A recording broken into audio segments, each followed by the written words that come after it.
And we're going to start today with the Houston Astros cheating scandal. To me, this is the biggest story in sports. Right now, this should be leading every single sports show in America, and it just keeps getting worse and worse for the Houston Asterisks, the Houston Trastros, whatever you want to call them. If they're guilty for what they're being accused of at this point, there needs to be held to pay. I'm talking about unprecedented punishments. Anything from postseason bans for players getting banned without pay for a year to 2 years, stripping the Astros of the 2017 World Series, vacating a World Series title. That is how severe the penalty could possibly be. And Rob Manfred, he talked about it yesterday. Yesterday, Rob Manfred, he was in Texas. He was at the Rangers' new stadium, checking out the Rangers' new stadium. He was out there looking like Rob the Builder. But here's Rob Manfred talking about the Astros cheating scandal. Any allegation that relates to a rule violation that could affect the outcome of a game or games is the most serious matter. It relates to the integrity of the sport. In terms of where we are, we have a very active, what is going to be a really, really thorough investigation ongoing. But beyond that, I can't tell you how close we are to done. Right now, we are focused on the information that we have with respect to the Astros. I'm not going to speculate on whether other people are going to be involved. We'll deal with that if it happens, but I'm not going to speculate about that. I have no reason to believe that it extends beyond the Astros at this point in time.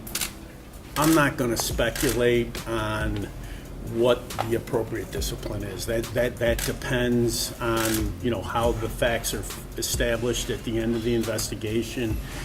The general warning that I issued to the clubs, I stand by. I mean, it certainly could be all those things, but my authority under the Major League Constitution would be broader than those things as well.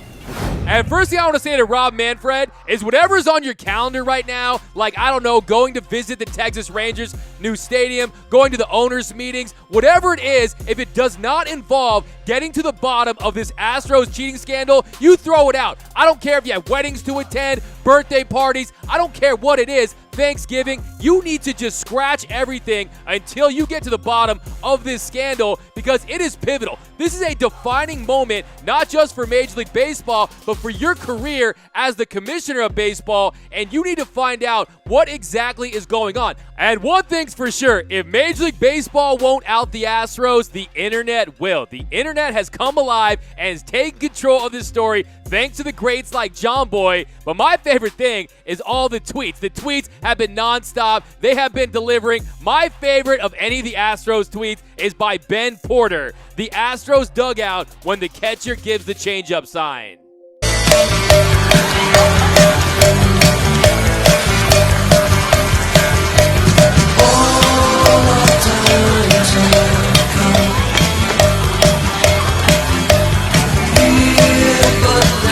Ben Porter, man, you're a legend for that one. Love to see that. We could do a whole show on just the best tweets from the Astros scandal. But hey, getting back to business, the home and away splits are so skewed, it's just ridiculous. If you look at it, if you look at some of this footage of Altuve looking at the third base coach after every single pitch, that's just not normal. It's not normal to hit 472 at home and 143 away.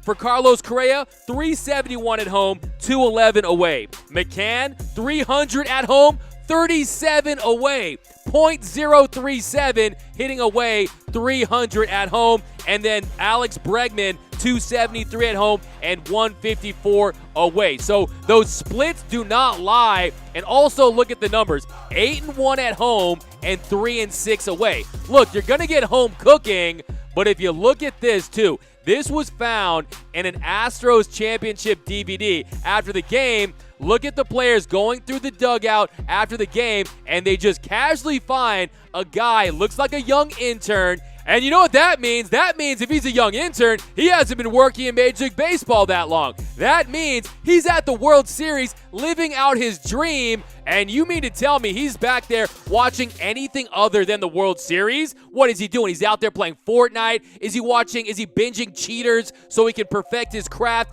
I have no idea, but he was definitely watching that game. He's got about 3 games worth of sunflower seeds right next to him. Oh, and look at that towel. What's that towel doing? Is he drying the towel? Is that a part of his internship duties to dry the towels? Absolutely not. That towel was covering a camera that was positioned to the catcher to relay signs into that dugout. And just look at that place. You got more monitors there than the NASA control room in Apollo 13. Houston, we have a problem. And it gets even worse for the Houston Astros. If you thought the trash can banging was bad, well, this next story is even more buzzworthy. This is from yesterday's piece written by Joel Sherman.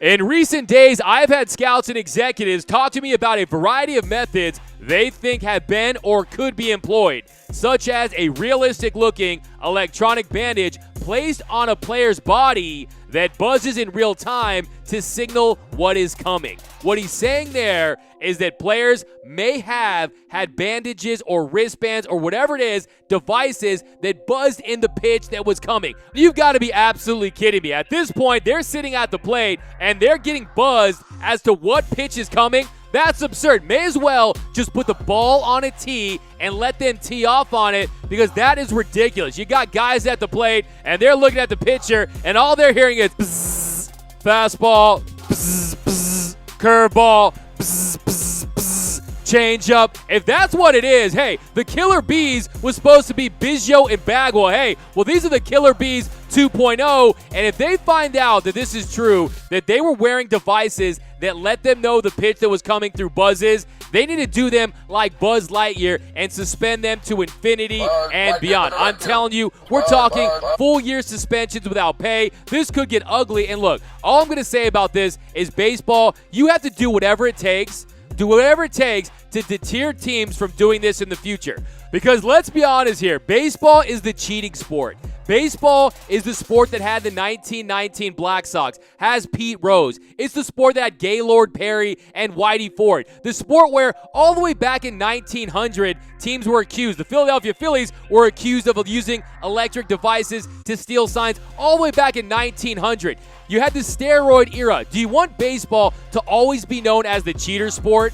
Because you have a chance right now, an opportunity right now to lay down the hammer, because if you don't, teams in the future are going to say, we're going to find the next way to cheat. We're going to do whatever it takes to get a World Series, because the commissioner's office and the league is not going to come down on us, and we'll get what we want. We'll get all the money, all the fame, all the accolades that come along with being a World Series champion. Now, I'm all for vacating this title. The 2017 World Series should be vacated, in my opinion, if they find out they were using buzzers, if they were using cameras, if they were breaking the rules on that level, they should vacate the title. Now, as much as it hurts me, don't give it to the Dodgers, because look, who knows if an American League team that wasn't cheating would have won that title too. So I don't think you could give it to the Dodgers. You couldn't justify that. But at this point, you can justify vacating the title, vacating draft picks, taking away international financial spending, whatever it takes to deter teams in the future from doing this. Major League Baseball, the ball is in your court right now. You have to act.